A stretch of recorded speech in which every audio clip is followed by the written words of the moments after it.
हरे कृष्णा। मनुष्य जीवन का उद्देश्य है परम भगवान श्री कृष्ण की सेवा करना, उनके निर्देशों का पालन करना और उनकी शुद्ध भक्तिमय सेवा में संलग्न रहना। और परम भगवान श्री कृष्ण के निर्देश यानी भगवत गीता का दिव्य संदेश जो मार्गशीर्ष मास की मोक्षदा एकादशी के दिन भगवान श्री कृष्ण द्वारा अर्जुन को सुनाया गया था, और वो भी कुरुक्षेत्र की युद्ध भूमि पर। और ये मोक्षदा एकादशी या जिसे हम गीता जयंती के नाम से भी जानते हैं, वो बस कुछ ही दिनों में हमारे द्वार पर आने वाली है, जिस दिन आज से 5,500 वर्ष पूर्व उसका प्रादुर्भाव हुआ था। और इसी गीता जयंती के उपलक्ष्य पर हम आपको श्रवण करवा रहे हैं भगवत गीता के महात्म्य की कथा श्रृंखला का, जो विशेष रूप से प्रमाणभूत पुराणों से ली गई है। और इसी कथा श्रृंखला की आज तीसरी कड़ी में हम श्रवण करेंगे भगवत गीता के तीसरे अध्याय की महात्म्य कथा का। तो चलिए आरंभ करते हैं। भगवान श्री हरि ने देवी लक्ष्मी से कहा, हे देवी, मैंने आपको प्रथम और द्वितीय अध्याय के महात्म्य का उपाख्यान सुनाया। अब आप तृतीय अध्याय का महात्म्य सुनिए। एक समय जन स्थान में एक जड़ नामक ब्राह्मण रहते थे, जो वैसे तो जन्म से कौशिक वंश में उत्पन्न हुए थे, लेकिन उन्होंने अपना जातीय धर्म छोड़कर बनिए की वृत्ति स्वीकार की थी। उसने पराई स्त्रियों के साथ व्यभिचार करने का व्यसन भी ले लिया था। वह सदैव जुआ खेलता, शराब पीता और शिकार खेलकर जीवों की हिंसा करता था, और इस प्रकार उसका समय बीतता चला गया। जब उसका धन नष्ट हो गया तो व्यापार के लिए वो दूर उत्तर दिशा में गया। वहाँ से काफी सारा धन एकत्रित करके वो घर की ओर वापस आया। उसने बहुत दूर तक का रास्ता तय कर लिया था, और एक दिन सूर्यास्त हो जाने पर जब 10 दिशाओं में अंधकार फैल गया, तब वह एक वृक्ष के नीचे सो गया। और उसी समय कुछ लुटेरे वहां आ गए और शीघ्र ही उन सब ने उसके प्राण ले लिए। आजीवन उसके धर्म का लोप हो चुका था। उसने सारे धार्मिक कार्य छोड़ दिए थे, और इस कारण इस प्रकार उसकी मृत्यु होने की वजह से वह एक भयानक प्रेत बन गया। सौभाग्यवश उसका पुत्र बड़ा धर्मात्मा और वेदों का विद्वान था। उसने अभी तक अपने पिता के लौट आने की राह देखी। जब वो नहीं आए तब उनका पता लगाने के लिए वो स्वयं भी अपना घर छोड़कर निकल गया। वह प्रतिदिन खोजता रहा, मार्ग में आने जाने वाले लोगों से पूछता रहा, लेकिन उसे अपने पिता का कोई समाचार नहीं मिला।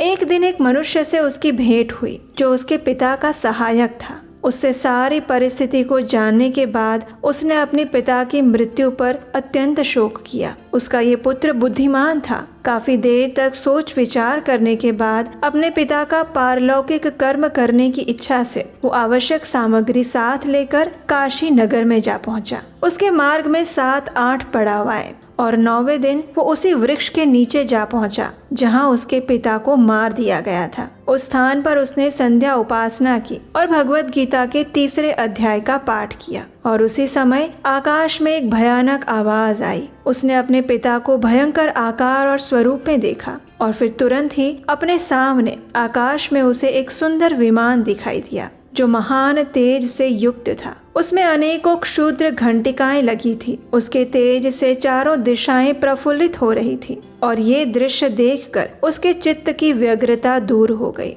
उसने विमान पर अपने पिता को दिव्य रूप धारण करके विराजमान देखा। उनके शरीर पर पीताम्बर शोभा पा रहा था, और मुनिजन उनकी स्तुति कर रहे थे। उन्हें देखते ही पुत्र ने प्रणाम किया, और तब पिता ने भी उसे आशीर्वाद दिया। उसके बाद उसने पिता से ये सारा वृत्तांत पूछा, तो उसके उत्तर में उसके पिता ने उसे कहा, हे पुत्र, दैववश मेरे निकट भगवत गीता के तृतीय अध्याय का तुमने पाठ किया, और इस शरीर के द्वारा किए हुए सभी पाप कर्म बंधन से तुमने मुझे छुड़ा दिया। इसलिए हे पुत्र, अब घर लौट जाओ, क्योंकि जिस प्रयोजन से तुम काशी नगरी जा रहे थे, वो प्रयोजन इस समय भगवत गीता के तीसरे अध्याय के पाठ से ही सिद्ध हो गया है। अपने पिता के इस प्रकार वचन सुनकर पुत्र प्रसन्न हो गया, और उसने अपने पिता से कहा, हे तात, मेरे हित का उपदेश दीजिए, और ऐसा कोई भी कार्य जो मेरे लायक हो वो मुझे बताइए। तब पिता ने कहा, हे अनग, तुम्हें यही कार्य फिर करना है। मैंने जो कर्म किया है वही मेरे भाई ने भी किया था, और इससे वो भी घोर नर्क में पड़ा हुआ है।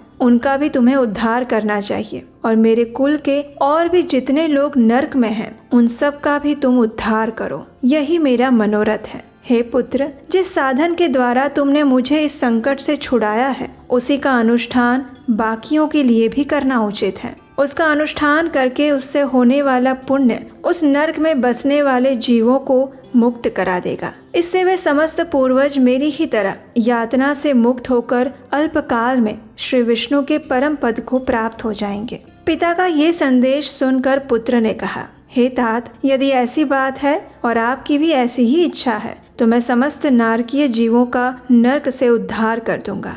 और ये सुनकर उसके पिता ने कहा, हे पुत्र, ऐसा ही हो, जाओ, तुम्हारा कल्याण हो, मेरा अत्यंत प्रिय कार्य संपन्न हो गया। इस प्रकार अपने पुत्र को आश्वस्त करके उसके पिता भगवान विष्णु के परम धाम में चले गए। फिर वह पुत्र भी लौटकर जनस्थान में आया। परम सुंदर भगवान श्री कृष्ण के मंदिर में उनके समक्ष बैठकर अपने पिता के आदेश अनुसार वह भगवत गीता के 3 अध्याय का पाठ करने लगा। उसने नारकीय जीवों का उद्धार करने की इच्छा से अखंड गीता पाठ जनित सारा पुण्य फल संकल्प करके अर्पित कर दिया। और इसी बीच में भगवान विष्णु के दूत यातना भोगने वाले नारकीय जीवों को छुड़ाने के लिए यमराज के पास गए। यमराज ने अनेक प्रकार के सत्कारों द्वारा उनका पूजन किया, उनसे कुशल पूछा और इस प्रकार कहने लगे, हे धर्मराज, हम लोगों के लिए सभी ओर आनंद ही आनंद है। इस प्रकार सत्कार करके पितृलोक के सम्राट परम बुद्धिमान यमराज ने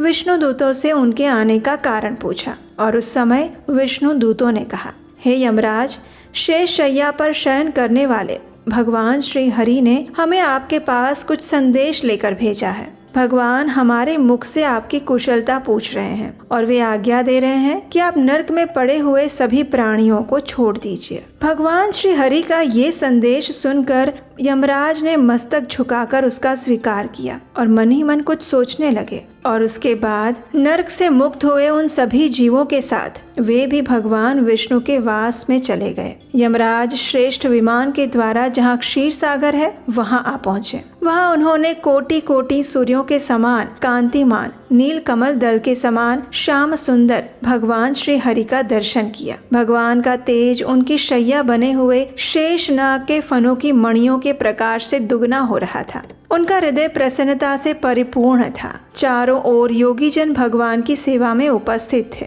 देवराज इंद्र अपने विरोधियों को परास्त करने के उद्देश्य से भगवान की स्तुति कर रहे थे। इस प्रकार भगवान का दर्शन पाकर यमराज अपनी विशाल बुद्धि के द्वारा उनकी स्तुति करने लगे। भगवान की स्तुति करते हुए यमराज जी ने कहा, हे संपूर्ण जगत का निर्माण करने वाले परमेश्वर, आपका अंतःकरण अत्यंत निर्मल है। आपके मुख से ही वेदों का प्रादुर्भाव हुआ है। आप ही विश्व स्वरूप और उसके विधायक ब्रह्मा हैं। आपको मैं नमस्कार करता हूँ। हे जगत गुरु, आपके आदेश से इन जीवों को गुण रहित होने पर भी मैंने छोड़ दिया है। अब मेरे योग्य अगर कोई कार्य है तो वो बताइए। इतना कहकर भगवान मधुसूदन मेघ के समान गंभीर वाणी द्वारा कहने लगे, हे धर्मराज, आप सबके प्रति समान भाव रखते हुए लोगों का पाप से उद्धार कर रहे हैं। आप पर देहधारियों का भार रखकर मैं बिल्कुल निश्चिंत हूँ। इसलिए आप अपना कर्म करें और अपने लोक में चले जाएं। इस प्रकार कहकर भगवान अंतर्ध्यान हो गए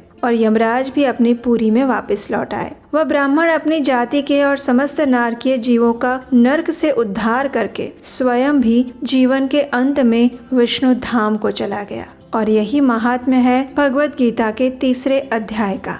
तो ये थी आज की भगवत गीता के 3 अध्याय के महात्म्य की कथा। हमें आशा है कि ये कथा आपको अच्छी लगी होगी। अगर ऐसा है तो नीचे जाकर लाइक बटन दबाइए। इस वीडियो को, इस महात्म्य कथा को अधिक से अधिक लोगों तक शेयर कीजिए और उन्हें भी इस पवित्र मार्गशीर्ष मास में भगवत गीता के पठन, अध्ययन और श्रवण का पुण्य फल प्रदान कीजिए। जिस प्रकार हम आपको भगवत गीता के इस महात्म्य का श्रवण करवा के पुण्य के भागीदार बन रहे हैं, उसी प्रकार इन वीडियोस को दूसरे लोगों को शेयर करके आप भी इस पुण्य फल के भागीदार बन सकते हैं। अगर आप पहली बार इस चैनल पर आकर इन कथाओं को सुन रहे हैं तो याद से इस चैनल को सब्सक्राइब करके रख लीजिए। बेल आइकन दबाकर नोटिफिकेशन ऑन रखिए ताकि भगवत गीता के अगले अध्याय की महात्म्य कथा भी आप सरलता से सुन पाए। आप चाहें तो हमारे व्हाट्सएप और टेलीग्राम ग्रुप से भी जुड़ सकते हैं। उसका लिंक नीचे डिस्क्रिप्शन बॉक्स में दिया गया है। और हम आपसे मिलेंगे इसी भगवत गीता महात्म्य कथा श्रृंखला की 4थे अध्याय की कड़ी के साथ बहुत जल्द। हरे कृष्णा।